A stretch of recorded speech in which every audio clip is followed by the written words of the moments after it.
Irmãos, vamos dar então prosseguimento aos nossos estudos da manhã, baseados nesse livrinho aqui, Ame a Sua Igreja, de Tony Merida. Já chegamos agora na segunda metade do livro. Já falamos sobre pertencimento, acolhimento, congregar e cuidar, né? A necessidade de nós pertencermos a um corpo, né? Não somos pessoas isoladas, não temos como ser igreja de formas apartadas uns dos outros. Da mesma forma como fomos acolhidos por Deus, temos e devemos acolher aos demais irmãos e irmãs, aqueles que nos achegam ao nosso meio, congregar, né? De nada vale a gente poder fazer todas as coisas se não estivermos congregando numa igreja local e, consequentemente a isso, cuidar das pessoas que estão aqui na igreja. E hoje a gente vai para a nossa quinta aula, que é sobre o servir. Tema gostoso, tema bom, né? Acho extremamente válido a gente gastar um tempinho nisso aqui, porque de todos esses pontos que nós falamos, né, de cuidar, acolher, né, estar congregando, de nada vale se a gente não tiver um coração servo, se a gente não tiver um coração servil. E entendemos que existe uma beleza no servir, né? Normalmente quando a gente fala sobre, né, se desgastar e servir, só fala de cansaço, só fala de desgaste, só fala, né, do lado ruim da coisa, né? Pô, mas todo final de semana tem que fazer isso, e determinado irmão não veio, determinado irmão não serve, parece que a ficha não caiu, aí tem um que parece que trabalha mais e se desgasta demais, mas tudo isso aqui se envolve no contexto de nós termos a nossa ideia, né, e os nossos motivações serem alinhadas com os propósitos de Deus e com o benefício de pertencer ao corpo de Cristo. A gente vai trabalhar dois textos principais hoje. O primeiro vai ser de Romanos 12, de 1 a 8, e 1 Pedro 4, de 7 a 11. E a gente vai falar sobre esse uso excelente dos dons, da possibilidade de nós podermos servirmos uns aos outros e servir a igreja com aquilo que Deus nos concedeu. Eu ia pedir para alguém abrir em Romanos 12, versículos de 1 a 8, para a gente iniciar, enquanto eu tomo um cafezinho. Se alguém puder ler Romanos 12, de 1 a 8, com voz de trovão, em negrito, fonte tamanho 43. Portanto, irmãos, suplico-lhes que entreguem seu corpo a Deus por causa de tudo que Ele fez por vocês. Que seja um sacrifício vivo e santo, do tipo que Deus considera agradável. Essa é a verdadeira forma de adorá-lo. Não imitem o comportamento e os costumes deste mundo, mas deixem que Deus os transforme por meio de uma mudança em seu modo de pensar, a fim de que experimentem a boa, agradável e perfeita vontade de Deus para vocês. Com base na graça que recebi, dou a cada um de vocês a seguinte advertência: não se considerem melhores do que realmente são.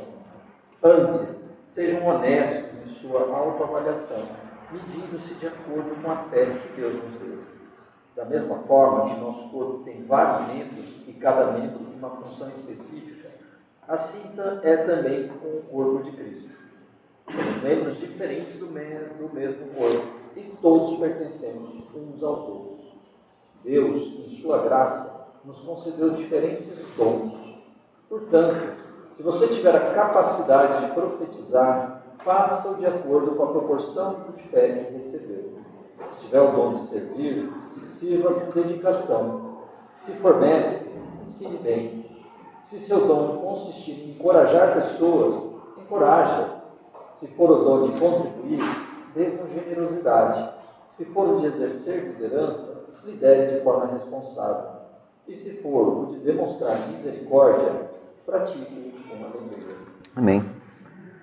Bom, semana passada, no momento da pregação, a gente fez um pequeno retrospecto a respeito de como Marcos trabalha Cristo nos seus escritos, e um dos pontos principais é que ele é o servo sofredor, né? Então, ele veio na figura de servo, né? Assumiu a forma de servo e veio à humanidade como aquele que veio a servir, né? Serviu homens, serviu pessoas, serviu o próprio Pai. E isso nos tem que lembrar que nós somos discípulos de Cristo e da mesma forma que Cristo serviu, nos deu o exemplo, nós também devemos servir uns aos outros, né? E a igreja não é apenas aquele local que nós acabamos vindo todos os finais de semana para ouvir uma palavra. Isso é importante, não é desmerecer, muito pelo contrário, mas além do ouvir a palavra de Deus todos os domingos, domingo é o dia que a gente pode servir uns aos outros. Né? Nem sempre a gente se encontra durante a semana, nem sempre vai ter um visitante na nossa casa durante a semana, mas eles estarão aqui no fim de semana. E a igreja é o momento em que a gente pode, reunidos como corpo de Cristo, como membros e irmãos uns dos outros, a servir a outros. O único problema é que às vezes a gente coloca no servir a conta apenas do sofrimento. Jesus, como um servo sofredor, como diz a palavra, dá a impressão que ele só sofreu. Mas a Bíblia dá uma série de outros versículos que Jesus se alegrou, Jesus se emocionou, Jesus se compadeceu, Jesus exortou com alegria, Jesus amou pessoas, e então isso também faz parte do servir. Servir não é apenas sofrer, servir também é se alegrar, se emocionar, estar junto uns dos outros. E o ponto é, a gente precisa corrigir as nossas motivações. Por quais motivações nós viemos, ou nós vimos por todos os finais de semana para cá, para estarmos juntos uns aos outros? A gente vai tratar de 3 pontos principais, como bom batistas que somos, 3 pontinhos. Mas se a gente pudesse resumir a questão do servir, a gente serve por 3 motivos. Primeiro, misericórdia de Deus. Segundo, pelos dons que Deus nos deu, os dons do Espírito. E terceiro, porque Cristo voltará. Então a gente vai trabalhar sobre esses 3 pontos. Misericórdia de Deus, que vai direcionar aquilo que Deus já fez por nós. Os dons do Espírito, que nos lembra que Deus já nos deu, nos concedeu dons e talentos e formas que nós possamos servi-lo e servir os irmãos. E lembrar que a volta de Cristo é iminente, e que o nosso serviço não é em vão. A gente não está se reunindo à toa todos os finais de semana e nem trabalhando à toa e se esforçando como se Cristo um dia largou o controle e nunca mais voltasse. Muito pelo contrário, Cristo há de voltar. Nos primeiros versículos aqui de Romanos 12, irmãos, eu exorto vocês pelas compaixões de Deus, que apresenteis o vosso corpo como sacrifício vivo, santo, agradável a Deus, que é o nosso culto racional. Paulo está falando aqui sobre uma exaltação da misericórdia de Deus para conosco, porque nós ainda éramos pecadores, como nós oramos há pouco. Nós estávamos do lado de lá, necessitados e carentes de Deus, mas Deus vem e nos resgata e agora a gente está do lado de cá. E Paulo nos exorta em que sentido? Pelas compaixões de Deus, então pelas misericórdias de Deus, que vocês apresentem os corpos de vocês como um sacrifício santo e agradável a Deus. Aí somos sacrifício vivo. A palavra sacrifício normalmente também não gostamos, porque envolve um esforço que a gente não está muito afim de fazer, ou é uma coisa que por si só significa um desgaste. Mas se a gente considerar a misericórdia de Deus para conosco, se considerarmos que Cristo foi o sacrifício vivo, perfeito, agradável diante de Deus, que levou e nos deu a misericórdia de termos os nossos pecados perdoados, que nos concedeu salvação e graça, a gente pode considerar que às vezes nos sacrificarmos também não vai ser uma coisa tão pesada assim. Muito pelo contrário, é uma forma de que nós possamos mostrar que estamos caminhando com Cristo nisso também. Só que esse sacrifício vivo do qual é falado aqui no versículo, deve ser feito de forma santa e agradável a Deus, que é o nosso culto racional. Culto racional não apenas focar na palavra, trazer uma palavra sem uma ação espiritual por trás, como se fosse uma mera aula. Dou aula no Senai todos os finais de semana ali, ultimamente nos sábados, e é interessante que se você não fala com graça, se você não fala com misericórdia, lembrando que você é professor e os demais são alunos, ele entra por um ouvido e sai pelo outro. Se a gente se limitar apenas à letra fria, só ler, falar sem demonstrar no olho a misericórdia, sem demonstrar no olho que você é apaixonado por aquilo que você está lendo, por aquilo que você está ensinando, vai ouvir e vai sair. Não vai fazer diferença na vida de ninguém. Mas quando a gente fala aqui de culto racional, pensa comigo, a gente está servindo a um Deus que serviu. Né? Nós estamos diante de Deus todos os dias fazendo, né, trabalhando e fazendo os nossos afazeres, porque Cristo também trabalhou, Cristo também fez as suas coisas, Cristo também foi gente como a gente, humano como nós, sofreu das mesmas tentações, sofreu de tudo, a diferença é que ele não pecou e nós não temos essa possibilidade. Contudo, ele nos deu direção e nos deu caminho. Então, quando a gente pensar sobre como servir a igreja, quando servir a igreja, a gente precisa lembrar dessa misericórdia de Deus todos os dias. Porque nós merecemos alguma coisa? Merecíamos alguma coisa? Nada, mas Deus graciosamente nos deu. Então, Deus nos concedeu salvação, nos concedeu graça, e isso já é motivo mais do que suficiente para que nós possamos olhar para nós mesmos e vamos nos dedicar ao trabalho, vamos nos dedicar ao servir. Né? Isso é razoável. Né? Uma outra palavra para sacrifício, culto racional, é um sacrifício razoável. Né? Deus não pede mais do que nós possamos dar, e Deus também não nos concede cargas maiores do que aquela que nós consigamos carregar.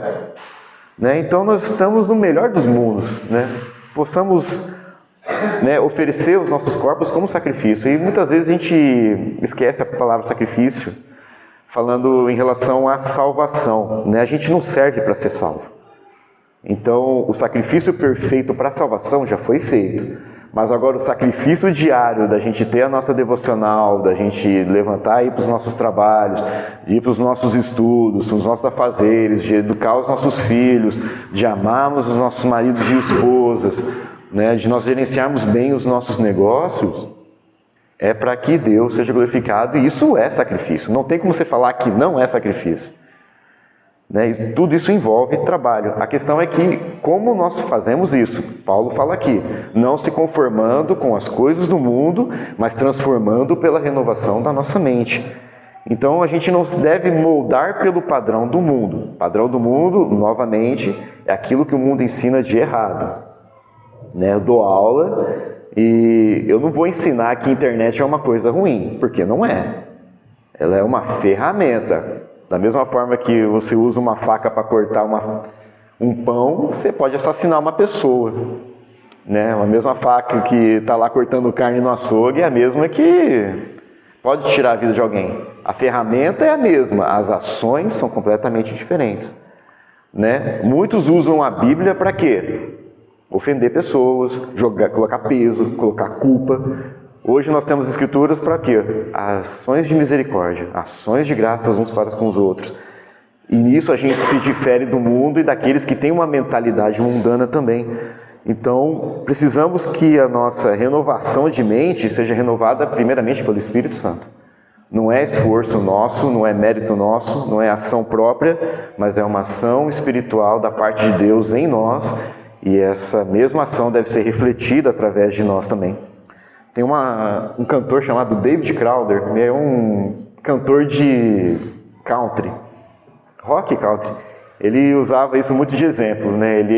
Pessoal, como é que é se portar diante de ginásios, estádios, sem perder a humildade?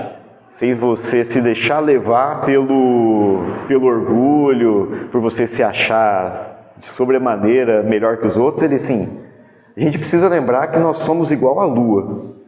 O que é a lua no céu? É uma bola de sujeira que flutua no espaço e a luz que você vê não é a luz dela. É o reflexo do sol que bate nela e chega nos nossos olhos. Da mesma forma somos nós, lembrarmos que nós somos pó. Nós somos um monte de pó, uns maiores, outros menores, mas que aqueles que a luz de Deus reflete sobre a vida dele, e quando as pessoas verem essa mesma luz, elas vão reconhecer que não é de você, mas é do Deus que você serve, é do Deus que você professa, e é essa luz que vai fazer a diferença. Então, que a gente consiga transformar pela renovação da nossa mente, é lembrarmos que nós estamos diante de Deus todos os dias, e fazer tudo que é belo, proveitoso, não pensar da mesma maneira que nós pensávamos quando éramos perdidos, e também alimentar as nossas vidas diariamente pelas orações, pela palavra, meditando na glória de Deus, e nada disso pode ser feito sem os dons do Espírito sobre nós, que é o segundo ponto, né? Romanos 12, 3. Pela graça que me foi dada, digo a cada um de vocês que não pense de si mesmo além do que convém. Antes pense com moderação, segundo a medida da fé, da qual Deus repartiu para cada um. Isso aqui é interessante porque também envolve uma outra situação que nós passamos com música uma vez. Acho que foi na segunda conferência missionária lá em Londrina. Nosso grupinho era um grupo pequeno, tipo o nosso aqui, 2 violões, vocais. E, né, da forma como nós podíamos, servimos ali numa música num período. Aí alguns irmãos chegaram, cara, vocês são muito bons. Eu fiquei olhando para trás aqui, quem que é bom aqui? Não tem gente boa aqui não. Não, porque vocês tocam igual o Projeto Solo. Eu falei, você tá maluco, irmão. Tem como não, desculpa, ninguém estuda igual, ninguém é formado em música igual aqui não. A gente só é um grupinho aqui que veio servir e fez o simples parecer bem feito, bem bonitinho. Né? Agora imagina se isso entra no coração do cara e fala assim, nossa, a partir de amanhã eu vou começar uma banda aí, eu vou mundo afora e que Deus me ajude. Não, a gente precisa lembrar que nós somos limitados, uns mais do que outros nem tanto, né? Deus deu a cada um a possibilidade de dar fruto a 30, a 60 e a 100. Deus deu a alguns mais vitalidade para que eles possam trabalhar mais, mas outros já não têm essa mesma saúde, mas isso não os impede de servir também. Muito pelo contrário, né? A questão é aqui o que Paulo fala, medida de fé. Deus deu a cada um capacidades diferentes e possibilidades diferentes. Um pode tocar violão, mas não vai saber cantar. Um pode até saber cantar, mas falar em púlpito, o cara se treme na base inteira. Um pode até não saber, né, falar de púlpito, mas numa conversa informal ele consegue edificar o outro. Outros, além disso, né, têm um coração extremamente generoso que ofertam, cuidam de irmãos, né, de forma financeira. E tudo isso aí são dons de Deus que Deus nos concede, dos quais a gente pode passar uns aos outros. E a gente não pode pensar nem muito e nem pouco. Ou seja, você tem que ser humilde para reconhecer as suas limitações, mas você também não deve ser o cara que vive sempre, né, olhando para si só com coitadismo, né? Deus nos deu capacidades, possamos usar essas capacidades para Ele. Um dos pontos principais que a gente lê nas nossas Bíblias, 1 Coríntios 13, né? Eu não sei, acho que a Gabi não usou esse texto no convite do casamento não, né, Gabi? 1 Coríntios 13. O amor é o dom supremo. O amor. A gente adora colocar isso aí em versículos de casamento, em votos. Mas quando você lê 1 Coríntios 13, não tem nada a ver. Não tem nada a ver. Paulo está discorrendo desde 1 Coríntios 11 até 13. Agora não lembro se ele estende um pouco mais. Sobre dons. Não sobre casamento, não sobre relacionamento, é dons. Deus deu dons tais para algumas pessoas e ele vai discorrendo ali, de forma que, se a gente analisar, tudo que nós fazemos é por amor, que é o dom supremo, né? É o dom acima de todos os demais. Não adianta pregarmos sem amor, não adianta exortarmos uns aos outros sem amor, não adianta falarmos verdade sem amor, não adianta mentir porque é falta de amor. Então, tudo isso englobado no corpo de Cristo, que é o que Paulo fala aqui em Romanos 12, é manifestação do amor em todos os momentos, em todas as circunstâncias e em tudo que nós fizermos.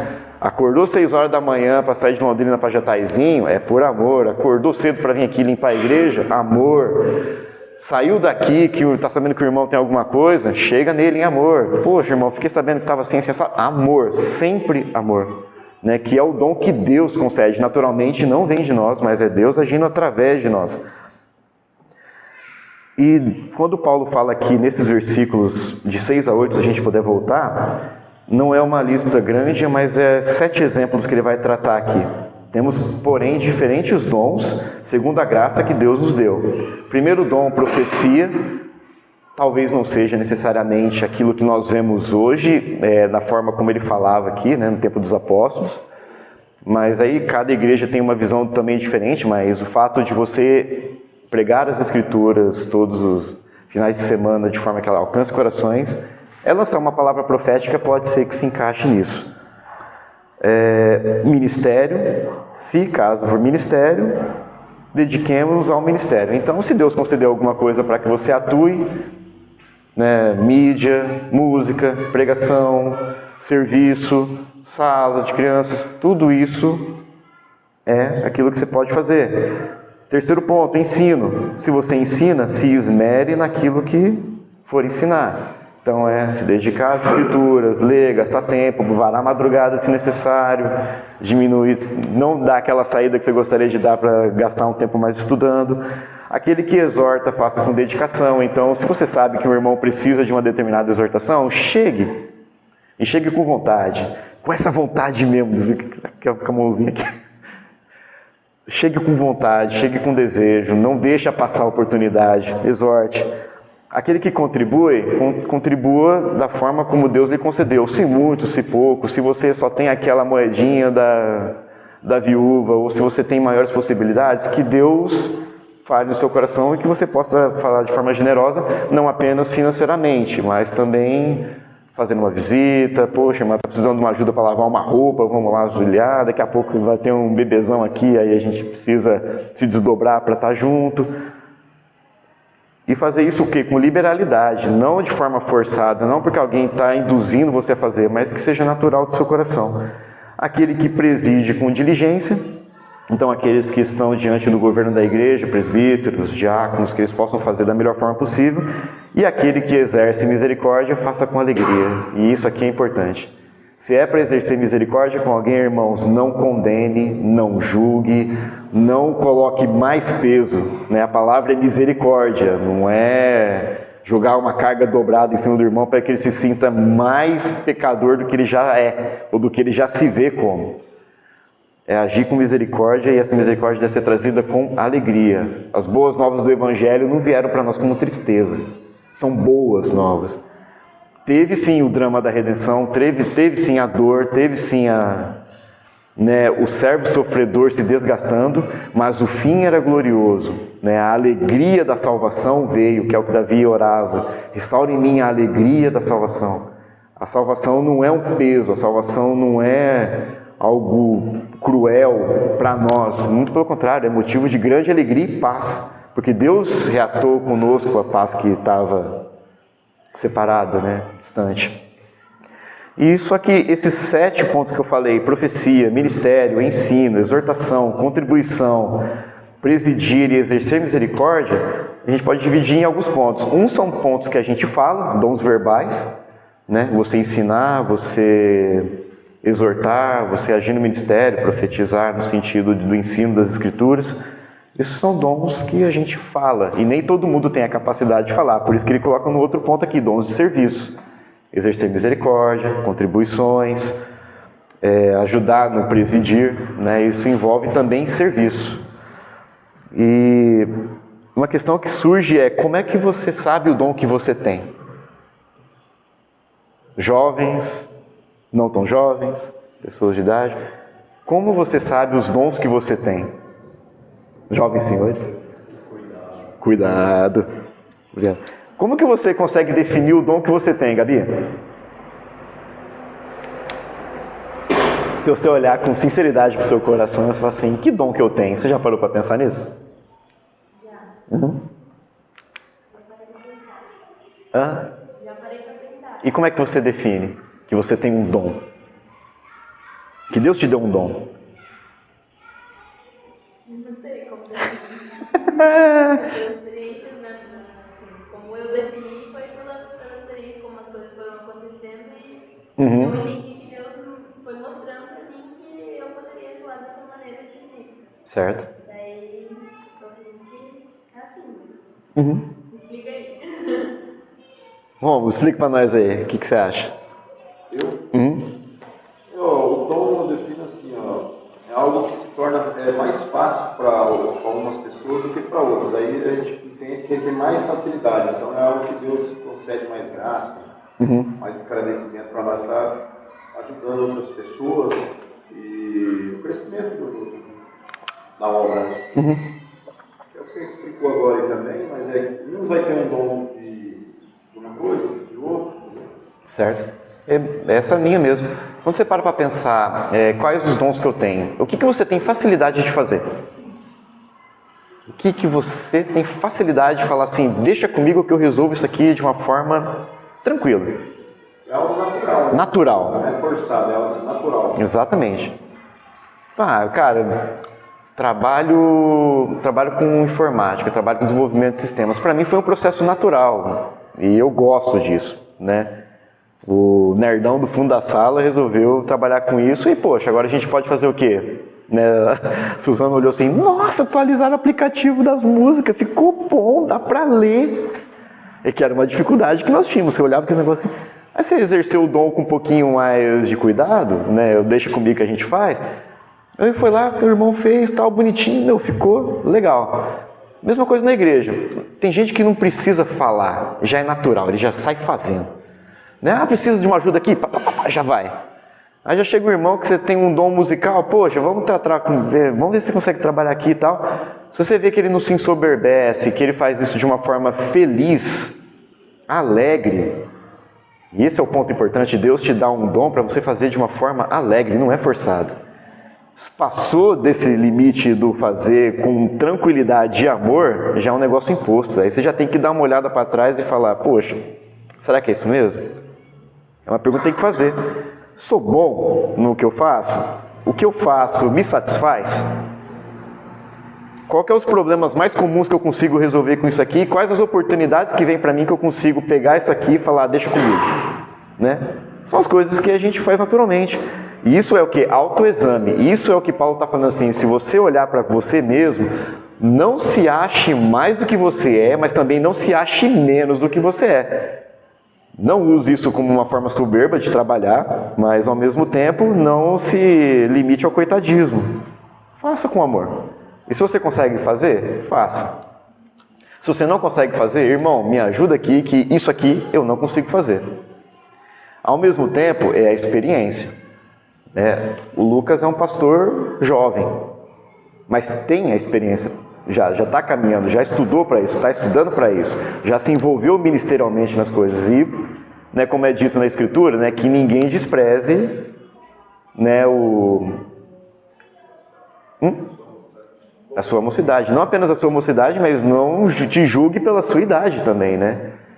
O pastor não precisa ser aquele cara de 53 anos que rodou com pouco óleo e já... Não, mas quer um exemplo legal? Você pega o Nicodemos. O Nicodemos é um senhor jovem, mas você olha para ele, o homem já está assim, já se desgastou muito no ministério, mas ele continua fazendo isso com amor. Se envolveu, trabalhou, sofreu os danos, mas continua trabalhando com amor. Agora, assim, o exemplo de pastor tem que ser o cara tipo Nicodemos. Não. Deus deu a cada um segundo as suas possibilidades. Vai ser um pastor de uma igreja de cidade pequena lá no interior do Nordeste, que está lá fielmente no ministério, se desgastando todo dia, e Deus está concedendo sobre ele o dom. O exemplo nosso não é Cristo? O exemplo nosso é quem? Olha para quem que ele escolheu no começo e quantas pessoas tem andado com ele, né? Eu exatamente ia chegar nesse ponto. Quem lembra do nome dos 12 apóstolos aí? Onde você viu Bartolomeu na Escritura?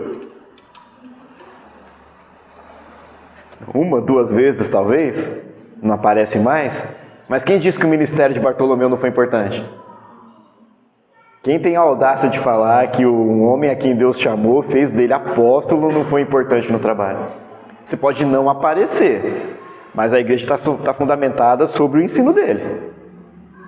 E é um ponto a se considerar, né? Veja que aqueles que às vezes não aparecem são aqueles que mais trabalham e aqueles a quem Deus mais honra. E está lá no Apocalipse, diante das nações vão estar os 12 sentados ali, né, aqueles a quem Deus escolheu, julgando junto com Cristo. Ao mesmo tempo, nós estamos aqui numa igreja local e nós temos dons e talentos dos mais diversos para atuar. Então, além do autoexame, temos também a experiência. Estamos começando um trabalho de igreja, pequenininho, um passo de cada vez, mas estamos fazendo o quê? Adquirindo experiência. Chega a gente para junto, chega a gente para perto, vamos treinar, vamos andar, caminhar, vamos discipular e vamos tendo as nossas experiências, né? E como nós devemos fazer em relação a fazer as coisas com as quais nós temos dons. A Gabi tem um dom, estudou, trabalhou para isso, trabalha com isso e agora que ela sabe que ela tem um dom, como que ela tem que usufruir e manifestar esse dom? Aí entra um ponto importante, não é fazer apenas aquilo pelo qual você tem o seu dom. Né? A irmã Dolores tem os seus dons, mas ela tem que se limitar apenas aos dons dela? Não. Muito pelo contrário. Né? Ela pode aprender coisas novas, né? Ou fazer as coisas das quais ela não tem esse dom, mas isso não impede ela de fazer outras coisas. Né? O fato do Dr. Gabriel exercer medicina não quer dizer que ele tem que se limitar apenas à medicina. Pode fazer outras coisas também. Né? De repente vai bater na cabeça e fala assim, cara, eu vou fazer um cantinho de alvenaria aqui no fundo, vou trabalhar com madeira. É um problema? Não. Né? Podendo manifestar os seus dons de outra forma, né? Aqueles que pregam, não apenas pregam, eles vão fazer visitações. Aqueles que são mais introvertidos, tipo o Jefinho aqui, para dentro, quase que tem que fazer um esforço hercúleo para falar, né? Mas está aprendendo. Introvertido ou extrovertido? Hã? Mas o introvertido não pode falar também? O tímido não pode chegar e falar? Eu queria conhecer o Jefinho extrovertido. A Sheila conheceu. Os 17 anos de caminhada junto, meu Deus do céu, eu tinha uma vergonha absurda de falar com gente. Mas absurda. Esse é outro ponto. Eu também, né? Justamente disso eu estava esperando também você ia falar, né? Porque às vezes o antigo professor nosso falava, né? Qual que é o dom mais importante? Aí, se limitando ao nosso contexto, não é tipo, a gente vai colocar talvez um amor, uma coisa específica, né? Ou talvez o ensino, por exemplo, né? Eu posso chegar numa pessoa e saber expor para ela detalhadamente, biblicamente, teologicamente, a Trindade. Mas ela já sabe disso, mas o que ela precisa, ela está passando fome dentro de casa. Então, tipo, ter o senso, né, a sensibilidade, né, do que está sendo necessário muitas vezes, que vai além daquilo que muitas vezes nós gostamos de fazer, né? Porque falar para mim também sempre foi terror. Ainda é, de certa forma, né? Mas tipo, é algo que a gente vai desenvolvendo, né? Mas nem sempre, embora seja real a questão da gente ter afinidade com algumas coisas, ser isso que a gente precisa fazer em determinado momento, né? Então, Sim. Igreja é isso, né? A gente muitas vezes tem que fazer aquilo que a gente não gosta, aquilo que é o nosso terror, só que faz parte da vida de igreja, né? Eu acho que existe esse outro lado, né? Tem um lado a gente vai fazer aquilo que a gente tem facilidade, e o Senhor nos deu essa facilidade, esse dom, certas coisas, mas tem coisas que são coisas que a gente não vai ter facilidade, mas a gente vai precisar fazer, desenvolver dons para o Senhor seja glorificado nisso também. Exato, porque a gente não nasce chumbado, né? Tipo, é fixo. A gente vai aprendendo coisas ao longo da vida. Você sabia gerenciar negócio?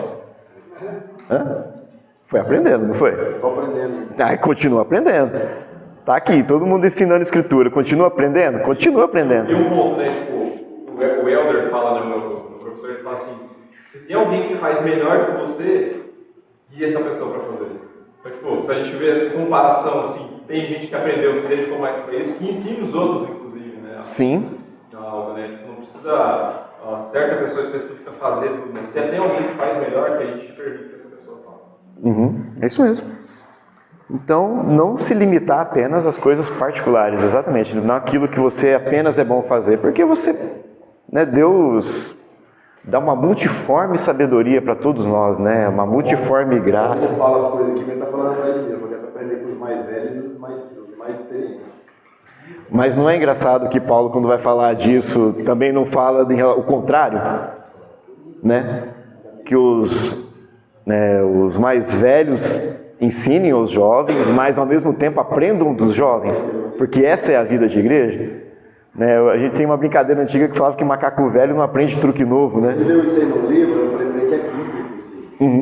Isso aí a gente aprende. Os mais velhos têm um chamado de ensinar os mais novos na caminhada. Com certeza, com certeza. E o mais velho não necessariamente é mais inteligente que você, as mesmas capacidades de você jovem, mas o tempo ele já viveu mais que você, ele tem muito mais experiência de vida e passou por outras situações que você nunca vai pensar em passar. Mas são essas coisas que vão te direcionar na vida, né? E no contexto de igreja local.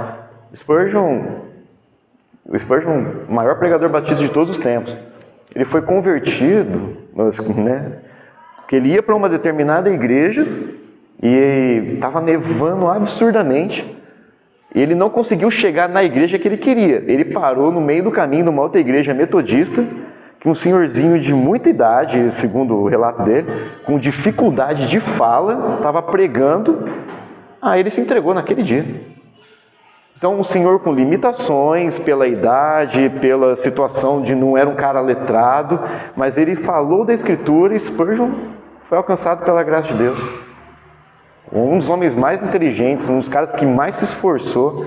Se tem muitas das coisas que nós aprendemos hoje de vida de igreja, de se esforçar em função do ministério e da vida com Deus, foi desse homem. Mas ele foi convertido através de uma pregação simples, por pessoas simples. Então a gente não tem o que chegar diante de Deus e falar assim, não tive oportunidade, eu não tive capacidade. Muito pelo contrário, Deus te concedeu todas essas coisas. Primeiro, porque exerceu misericórdia. Segundo, porque Ele te deu dons. E terceiro, para a gente terminar, porque Cristo voltará. Cristo há de voltar. 1 Pedro 4, 7 a 11, vai falar assim: ora, o fim de todas as coisas está próximo. Sede, portanto, criteriosos e sóbrios, a bem das vossas orações. Acima de tudo, tende amor intenso uns para com os outros, porque o amor cobre uma multidão de pecados. Sede mutuamente hospitaleiros, sem murmuração. Servi uns aos outros, cada um conforme o dom que recebeu, com bons dispenseiros da multiforme graça de Deus. Se alguém fala, fale de acordo com os oráculos de Deus. Se alguém serve, faça-o na força que Deus supre, para que em todas as coisas seja Deus glorificado por meio de Jesus Cristo, a quem pertence a glória e o domínio pelos séculos dos séculos. Amém. Cristo está próximo. Então, sirva a Deus. A gente pensa que no retorno de Cristo a gente foca apenas naquela vontade de fazer apelativa, né? De outras igrejas que nós já passamos, né? Ou como acho que foi o Lucas que trouxe um exemplo, que tem um senhorzinho que fica lá no calçadão de Londrina pregando julgamento todo dia. O cara vai lá, liga a caixa de som e... Juízo, juízo, juízo, juízo, juízo. Porque Cristo vai voltar, né? Devemos pregar juízo também, mas ao mesmo tempo lembrar que Deus agiu com misericórdia.